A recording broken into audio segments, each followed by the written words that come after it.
The Evergreen Hills neighborhood looked like a painting come to life that spring morning when I first drove through. Pristine lawns stretched in gentle slopes. Elegant homes with freshly painted trim stood proudly behind flowering trees, and neighbors waved to each other as they collected their mail. After 15 years in a cramped downtown apartment with sirens as my lullaby, this felt like paradise. I had saved for years to afford this house, a modest two-story colonial with a backyard that backed up to a small wooded area. The privacy was what sold me, that and the promise of peace. The moving truck had barely pulled away when I noticed him approaching. A man in his 60s, pressed khakis, polo shirt tucked in with military precision, and a clipboard that he consulted before even introducing himself. He walked with the confidence of someone who expected the world to bend to his will. I was on my knees planting flowers by my front walkway when his shadow fell over me. "You must be the new owner," he said, not offering to shake my hand. "Ron Walters, Homeowners Association President. I trust you have reviewed our community guidelines thoroughly." I stood and wiped my soil-covered hands on my jeans. "Nice to meet you. Yes, I received the welcome packet. Everything looks straightforward." His eyes narrowed slightly as he glanced at my moving boxes still visible through the open garage door. "We maintain high standards in Evergreen Hills. That is why property values remain strong. I notice your fence appears to be situated rather generously." I followed his gaze to the simple white picket fence that encircled my backyard. The fence was here when I bought the house. The previous owners installed it. "Nevertheless," Ron said, making a note on his clipboard, "we will need to verify its placement. We have had issues with boundary encroachments in this area before." Something in his tone felt off, but I chalked it up to first-day nerves. "Of course. My property survey should be with my closing documents if there are any questions." Ron did not acknowledge my comment. He simply handed me a business card with the HOA contact information and walked away. "Welcome to the neighborhood," he called over his shoulder, almost as an afterthought. That first week passed in a blur of unpacking boxes and arranging furniture. I met a few neighbors who seemed friendly enough, though somewhat reserved. No one lingered to chat long. I focused on settling in, planting my garden, and setting up my home office where I did freelance graphic design work. The letter arrived exactly 7 days after I moved in. Official HOA letterhead, formal language, and an unmistakable threat. According to the notice, my fence encroached 3 feet beyond my property line and needed to be moved immediately. Failure to comply within 14 days would result in daily fines of $100. I sat at my kitchen table, confused and frustrated. I had specifically asked my real estate agent about property lines before closing. I pulled out my deed and the property survey that came with it. According to these official documents, my fence was correctly placed exactly on the property line, not over it. The next morning, I called the HOA office number listed on the notice. A brisk female voice answered, identifying herself as the HOA secretary. "I received a notice about my fence," I explained. "But according to my property survey from closing, the fence is correctly placed." "Mr. Walters has already reviewed the situation," she replied with practiced dismissal.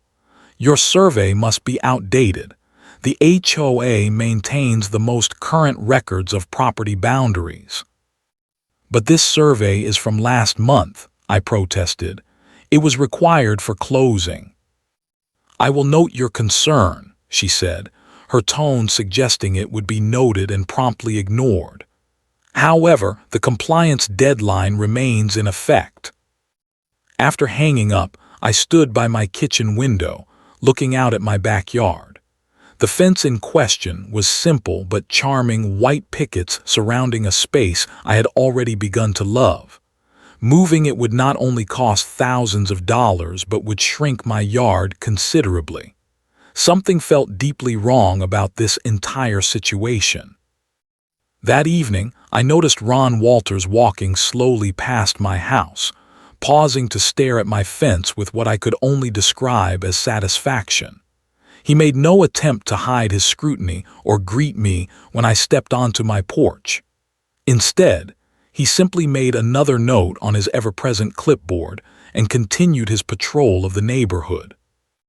An uneasy feeling settled in my stomach. What had seemed like paradise was revealing its first cracks. This was not a simple bureaucratic error. This felt personal, targeted. But why? I had just arrived. As I watched Ron disappear down the street, I could not shake the feeling that I had unknowingly stepped into some kind of territorial power play, one where the rules were unwritten and the game was rigged from the start.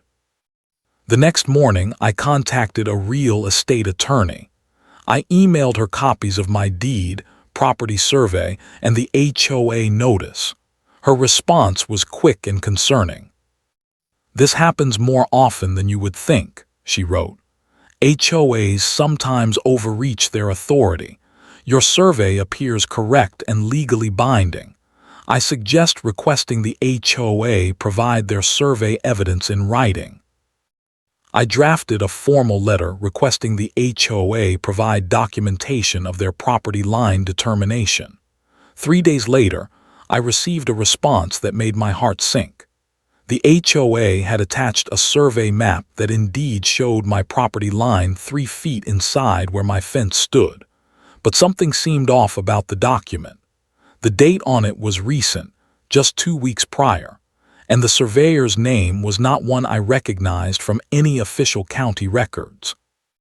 I called the surveyor's office listed on the document. The receptionist confirmed they frequently worked with the Evergreen Hills HOA, but refused to discuss specific surveys without Ron's written permission. The circular logic was maddening. The monthly HOA meeting was scheduled for the following evening. I prepared my case carefully, bringing copies of both surveys, my deed, and county property records. I arrived early, took a seat near the front, and waited as neighbors filtered in, many avoiding eye contact with me. Ron called the meeting to order precisely at 7:00 p.m. After covering routine matters about community landscaping and an upcoming neighborhood picnic, he opened the floor for resident concerns. I raised my hand immediately. "I would like to discuss a property boundary dispute," I began, standing with my documents in hand. "I have received a notice claiming my fence is over the property line, but my deed and survey clearly show." Ron cut me off. "Individual property disputes are not appropriate for the general meeting. Those must be addressed through proper channels." "I have attempted to address this through proper channels," I countered. "My evidence has been ignored." "The board has reviewed your case and made its determination," Ron said, his voice carrying an edge of finality.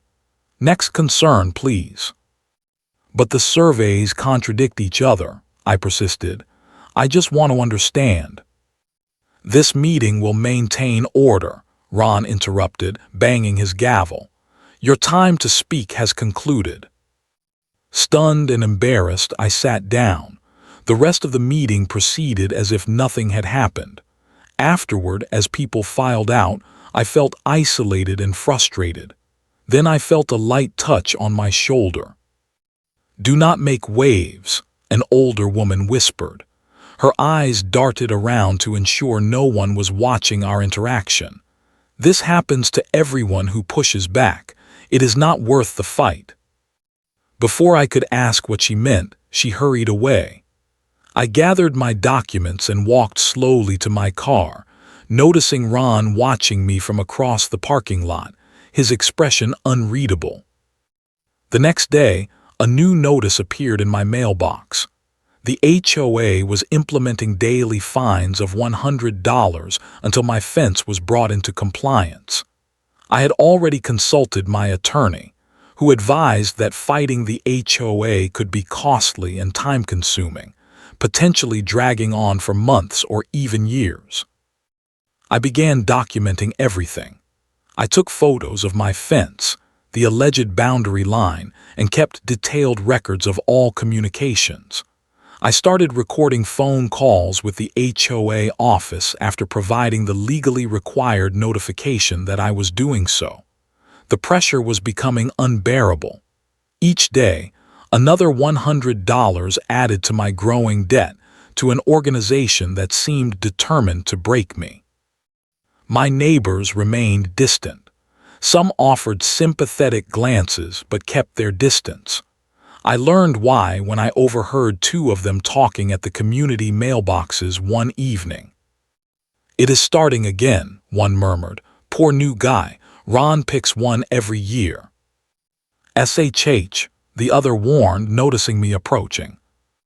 As the fines accumulated and my appeals were systematically denied, I realized this was not just about a fence or a property line. This was about power and submission. Someone had decided to make an example of me, and I was expected to fold under pressure. That night, staring at the mounting paperwork, I knew I could not give in. This was my home, my land, my right to stand my ground. If they wanted a fight, they would get one, but not the kind they were expecting. I would not rage or threaten. I would document, investigate, and expose whatever was happening in Evergreen Hills, no matter how deep the corruption ran. The escalation came swiftly. 2 weeks after the HOA meeting, I received a certified letter threatening legal action if I did not remove my fence within 7 days. The letter cited HOA bylaws I had never seen before and claimed I had signed additional covenants during closing documents I knew did not exist. I was consulting with my attorney about these new claims when I discovered my mailbox had been knocked off its post overnight. The damage looked deliberate, metal bent at unnatural angles, the post splintered at its base. I filed a police report, but the officer seemed uninterested. "Probably just kids," he said, not even bothering to take photos. "Happens all the time." The next morning, my trash bins were missing. I found them 2 streets over, contents spilled across someone else's lawn. When I apologized to the homeowner while retrieving them, he just shook his head. "This is how it starts," he said quietly. "Be careful." The stress began affecting my work. I missed a deadline for an important client who then canceled our contract. My income was taking a hit just as the HOA fines continued to accumulate. The timing could not have been worse. One evening, while checking my mail at the community mailbox, I noticed my neighbor from across the street, Michael, watching me from his driveway. After a moment's hesitation, he walked over, looking around nervously before speaking. "Listen," he said in a low voice. "I should not be talking to you, but what they are doing is not right. They did the same thing to me last year, claimed my property line was wrong and made me tear down my garden shed." "How did they justify it?" I asked. "Same thing. Suddenly produced a new survey that contradicted my closing documents. I fought it for a while, but the fines kept mounting. I have kids in college. I could not afford the battle." "So you just gave in." I could not hide my disappointment. "I had no choice," Michael said, "but I kept copies of everything. The original survey, the new one, all the letters. The dates do not add up. They're surveyor backdated documents." This confirmed my suspicions. I spent that night researching HOA abuse cases across the country. The pattern was always the same: selective enforcement, mysterious new surveys, isolation of problem homeowners, and escalating pressure until compliance was achieved. I read about class action lawsuits and state investigations into HOA fraud. I decided to bring in reinforcements. I contacted a licensed land surveyor from a nearby city, someone with no connections to Evergreen Hills. I paid a premium for an expedited service, and 3 days later, I had a comprehensive new survey of my property. The results were exactly as I expected. My fence was precisely on my property line, matching my original closing documents. The surveyor even noted that the corner markers used in the HOA's survey appeared to have been recently placed and did not match the county records. Armed with this new evidence, I sent formal letters to the HOA board, the county recorder's office, and my attorney. I demanded an immediate cessation of all fines and a formal acknowledgement that my fence was properly placed. Ron's response came not through official channels but in person. I was working in my front yard when his car pulled into my driveway. He approached with that same clipboard and the same smug expression. "I understand you have been causing trouble," he said without preamble. "Bringing in outside surveyors making accusations. That is not how we resolve issues in Evergreen Hills." "I am simply defending my property rights," I replied, trying to keep my voice steady. "Your property rights are what we say they are," Ron said, his voice cold. "This community has standards. People who cannot adapt do not last long here." "Is that a threat?" I asked. "It is advice," he replied. "Tomorrow the county inspector will be visiting your property. I believe there are several code violations that need addressing. Your paint seems faded. Your lawn has dandelions. Your gutters need cleaning." He turned and walked back to his car, leaving me standing there, hands clenched into fists. This was no longer about a fence. This was systematic harassment, and it was only getting worse. That weekend, my parents visited from out of state. They immediately noticed the strain on my face, the tension in my shoulders. "You look terrible," my mother said bluntly. "What is going on?" I showed them everything, the notices, the surveys, the evidence I had been gathering. My father, a retired engineer, examined the property lines himself and confirmed what I already knew. "This is fraud," he said simply, "but fighting it could cost you everything. Maybe you should consider moving." "And let them win," I asked. "Let them do this to the next homeowner." My mother touched my arm gently. "We are worried about you. This is affecting your health, your work." I looked out at my yard, at the fence that had become the center of this absurd battle. "Trust me," I said with newfound determination. "I am building a case. This ends soon." I stopped responding to HOA notices. I refused to attend meetings. To all appearances, I had surrendered. Ron and his board members would occasionally drive by my house, slowing to look at my fence still standing defiantly in its original position. The fines continued to accumulate, but I no longer acknowledged them. My silence was strategic. Behind the scenes, I was methodically building my case. I started with Michael, my neighbor who had lost his garden shed battle. He provided me with copies of all his documentation, showing the same pattern. A sudden new survey contradicting original property lines, escalating fines, and eventual submission. Emboldened by his cooperation, I began quietly reaching out to other neighbors. At first, people were reluctant to talk. Fear was palpable in Evergreen Hills. But gradually, behind closed doors and in hushed conversations at the local coffee shop, stories began to emerge.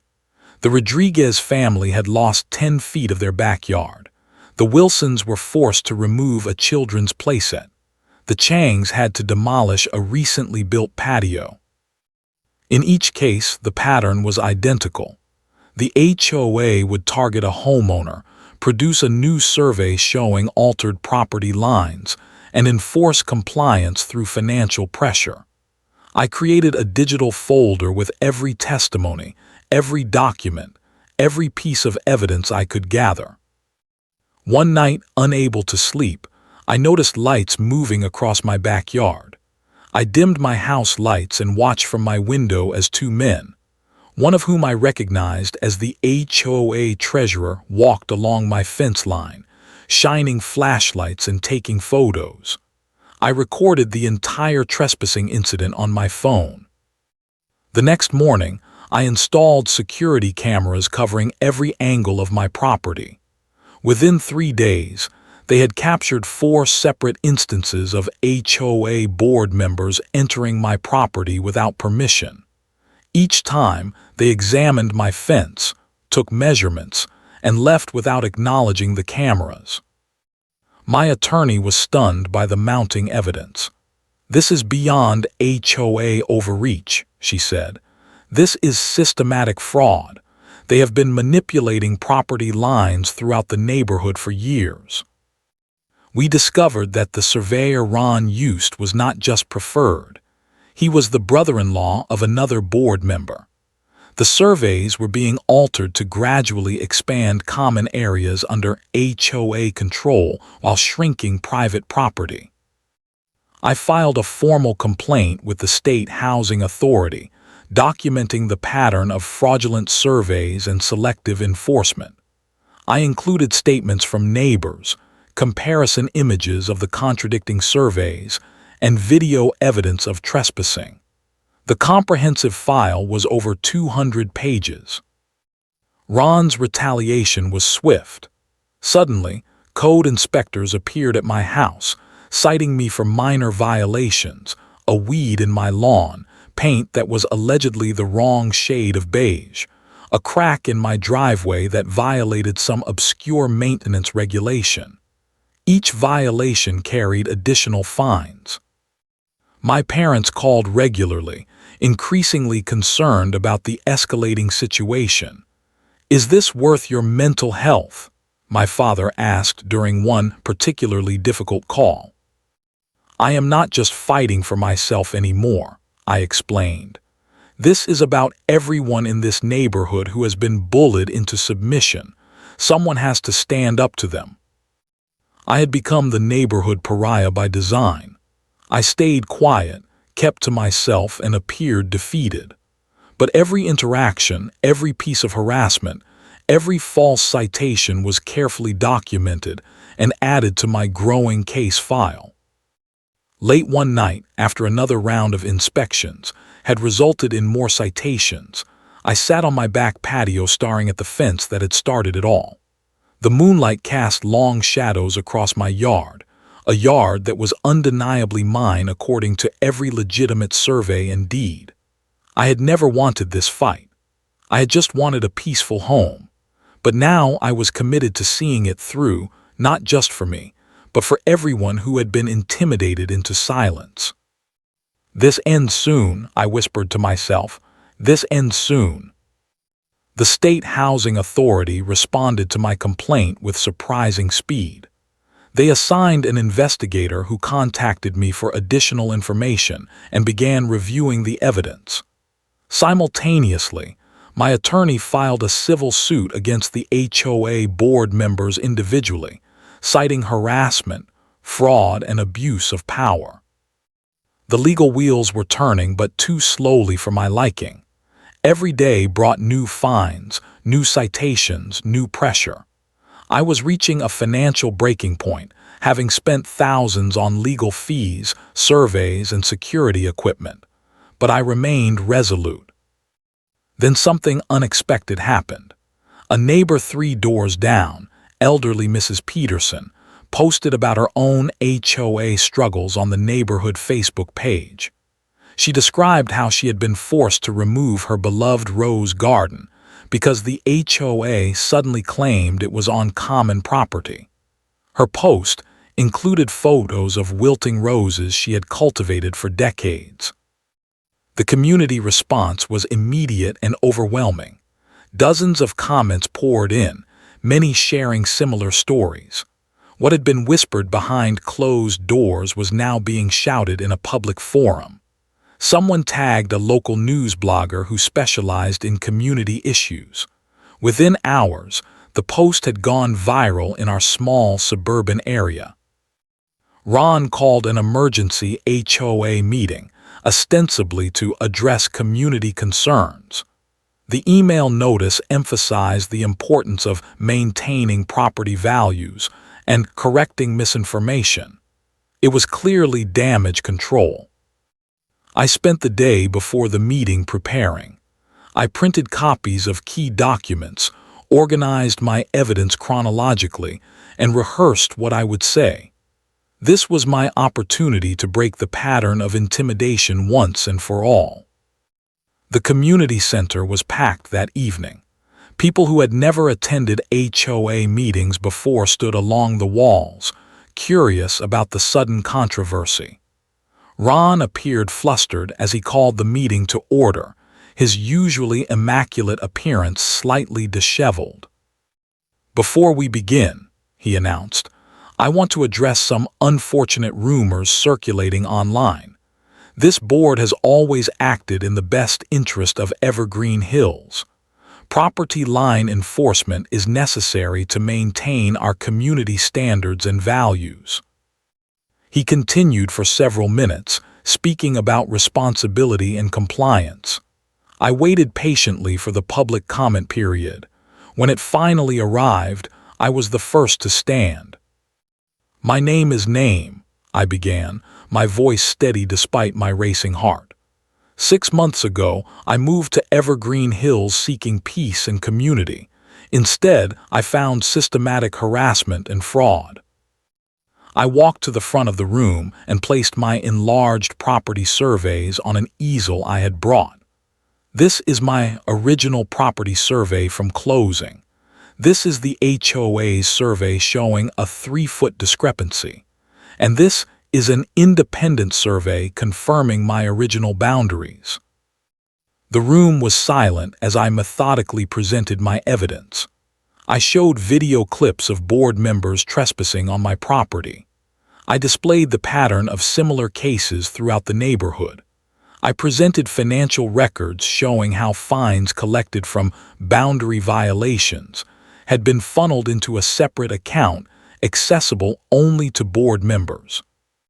"This is not about my fence," I concluded. "This is about abuse of power. This is about manipulating property lines for personal gain. This is about intimidating homeowners into giving up land they legally own."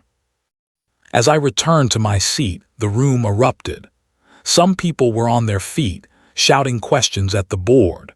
Others were comparing notes with neighbors, realizing they had experienced similar treatment. Ron attempted to regain control, banging his gavel repeatedly. "This is outrageous slander. We have always followed proper procedures." That was when Sarah Jenkins, the board secretary for 5 years, stood up. Her hands were shaking as she addressed the room. "I cannot do this anymore," she said, her voice barely audible at first. "I have participated in this scheme because I was afraid, but what we have been doing is wrong." She looked directly at Ron. "I resign from this board effective immediately." The treasurer followed suit moments later. Then another board member. Ron's face had turned an alarming shade of red as he watched his carefully constructed power structure collapse in real time. "This meeting is adjourned," he shouted, gathering his papers. "These accusations will be addressed through proper legal channels." As he stormed toward the exit, homeowners blocked his path, demanding answers. The community he had controlled through fear was finding its voice. Ron eventually pushed his way out, leaving chaos in his wake. I stood in the back of the room, watching as neighbors who had avoided me for months now approached with handshakes, tears, and stories of their own. The wall of silence had finally crumbled. Whatever happened next, Evergreen Hills would never be the same. The days following the emergency meeting were a whirlwind. The remaining board members, facing pressure from both homeowners and the state housing authority, called for Ron's immediate removal. They voted unanimously to dismiss him and appointed an interim president until proper elections could be held. Ron did not go quietly. He threatened lawsuits against individual board members and homeowners. He claimed all property surveys had been conducted legitimately and that the community was descending into anarchy. But his threats rang hollow now that his support system had collapsed. The State Housing Authority investigation accelerated as more homeowners came forward with evidence. Their preliminary findings confirmed what we already knew.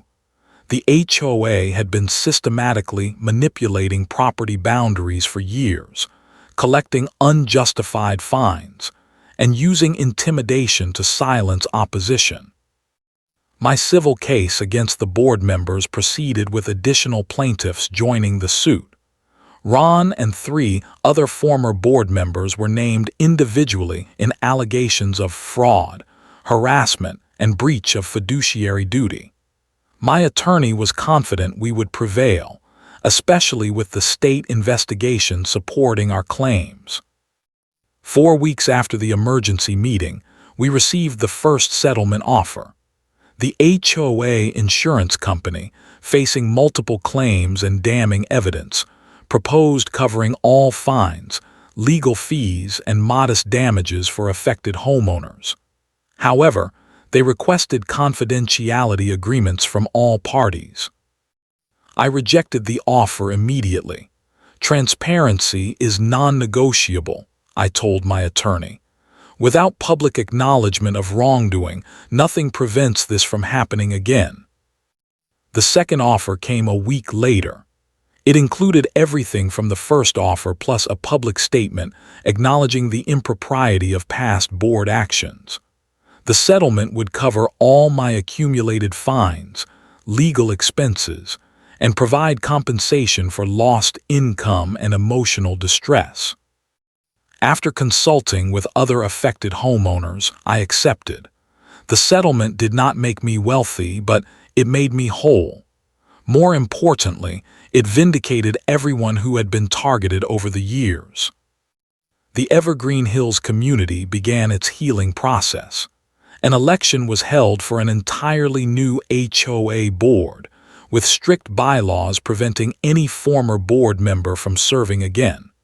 The new president, Michael from across the street, ran on a platform of transparency and proper governance.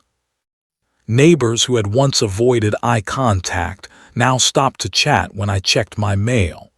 People I had never spoken to thanked me for standing up. Mrs. Peterson invited me to help replant her rose garden, which the new board had unanimously approved. "You know," she said as we dug in the rich soil together, "I have lived here for 30 years. I never thought I would see the day when people in this neighborhood stood up for each other." The most unexpected moment came when the new board invited me to join a special committee tasked with rewriting the community bylaws, specifically those dealing with property boundaries and enforcement procedures.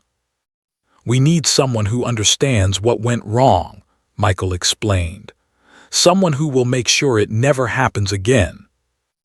I accepted without hesitation, not because I craved power or authority, but because I understood the responsibility that came with standing up against injustice.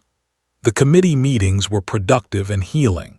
We created clear guidelines for surveys, required multiple independent verifications for any boundary dispute, and established a transparent appeals process for homeowners. One evening, as I was leaving a committee meeting, I saw Ron loading boxes into a moving truck outside his house. Our eyes met briefly across the street. There was no confrontation, no final words. He simply turned away and continued his work.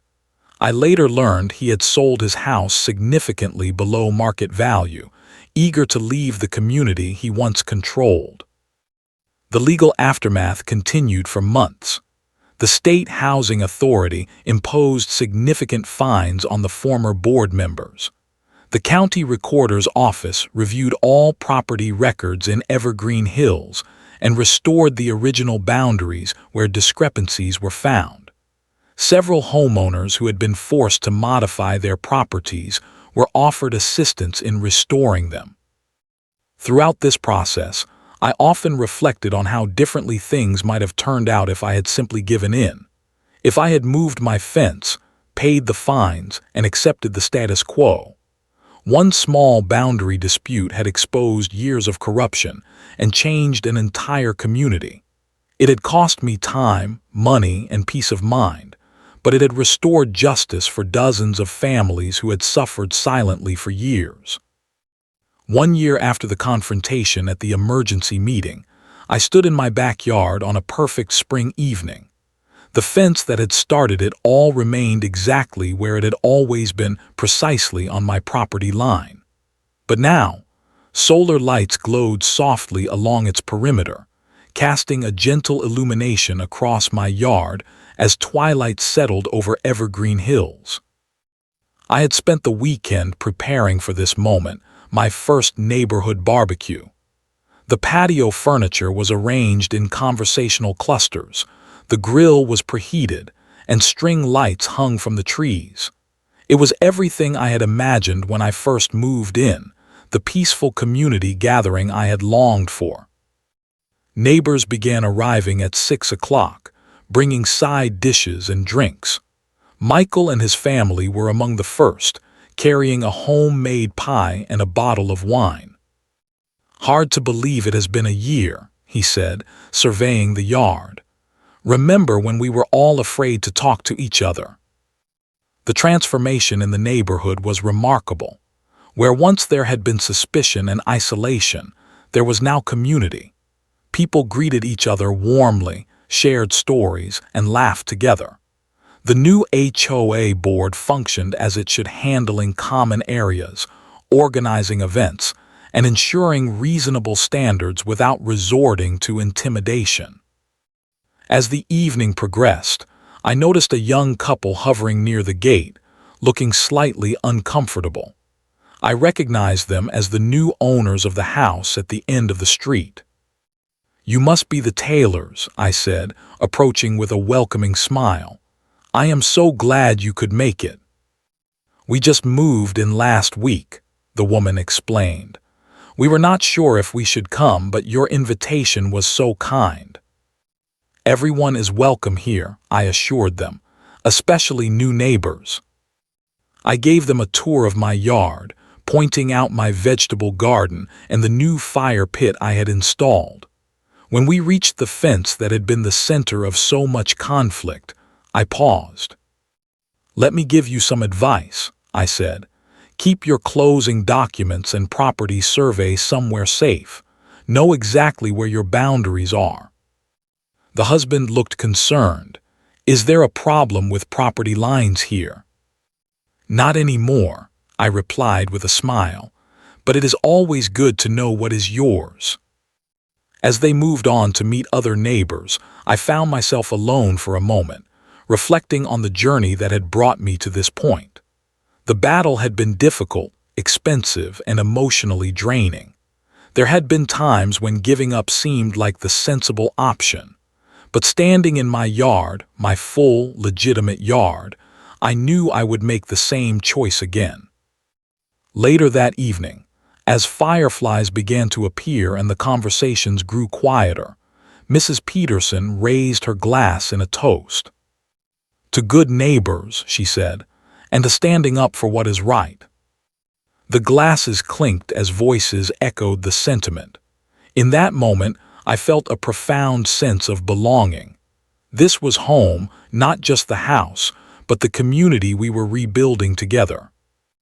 The following morning, I woke early and sat on my patio with a cup of coffee, watching the sunrise. A year ago, this simple pleasure had been marred by anxiety and fear. Now, it was peaceful again. Birds sang in the trees that bordered my property, exactly as it had been deeded to me. I never wanted a fight. I had moved to Evergreen Hills seeking tranquility and community.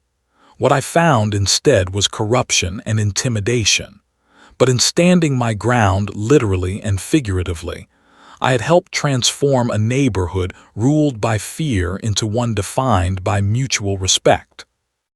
As I sipped my coffee, I watched a family of rabbits hop across my lawn, pausing near the fence line that had caused so much controversy. They were unaware of property disputes and HOA regulations. They simply knew this was a safe place now. And so did I. My fence stood where it belonged. My yard was mine. And now, finally, so was my peace.